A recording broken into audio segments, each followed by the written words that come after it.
On my first day at my new high school, I got cornered by a gang of punks. I clutched my wallet tight, shouting, "Take my life, but you're not getting my money." They grabbed me by the arms, laughing, "Take her back to the boss." Later, I was dragged into a shady pool hall. There, I saw my own biological brother sitting on a single sofa like a king, and standing next to him was the hot guy I had drunkenly force-kissed just last week. Walking into the pool hall, the smell of stale cigarettes hit me in the face. I waved my hand to clear the air and glanced at the boy sitting on the single sofa, freezing instantly. "Isn't that my straight A, model student brother?" "Boss, we brought you a hottie." The blonde punk presented me like I was a trophy. The boy had a lit cigarette dangling from his lips, head down, playing a mobile game. Hearing this, he looked up, and the cigarette fell straight out of his mouth. "Sienna?" Ethan jumped up. "What are you doing here?" I rubbed my wrists and said sarcastically, "I was kidnapped by your minions, big brother." He froze, then realized what happened. He cursed, "You idiots are robbing high school students again?" The blonde punk started sweating. "We haven't done that since we started following you. We just thought she was pretty and wanted to bring her back to be your girlfriend." Ethan laughed in disbelief. "This is my sister, my biological twin sister. Can't you see we look alike? If your eyes are useless, donate them." Dead silence filled the room before the gang bowed in unison. "So it's big sis. Our bad. Wow. Somehow I became the mob boss's sister." I sighed, sat on the sofa, and crossed my legs elegantly. "Bro, if mom and dad find out you're smoking and running a gang, do you think they'll turn you into a human Beyblade?" Ethan's face went pale. "Sienna, don't do me like that. Then next month's allowance? Half?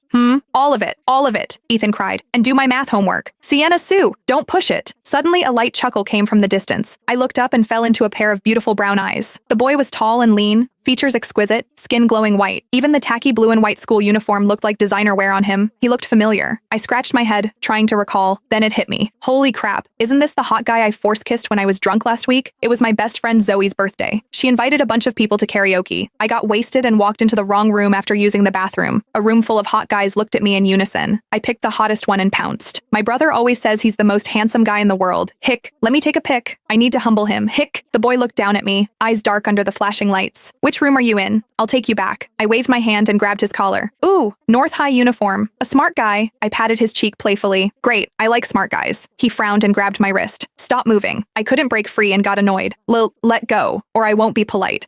I'll mess you up." He couldn't help but laugh. "How?" I stared at him. Suddenly, I stood on my tiptoes, and amidst the gasps of the room, I bit his lip. Back in the pool hall, the orange sunset slanted through the windows. The boy walked over, backlit by the sun, looking like a scene from a movie. My heart skipped a beat. I looked away unnaturally and dramatically tucked a strand of hair behind my ear. "Caleb, you're finally here. I've been waiting forever," Ethan said, walking up to the boy and casually slinging an arm around his neck. "Did you get stopped by girls asking for your number again? Which school this time? Don't talk nonsense." He pushed Ethan away, his gaze landing on me.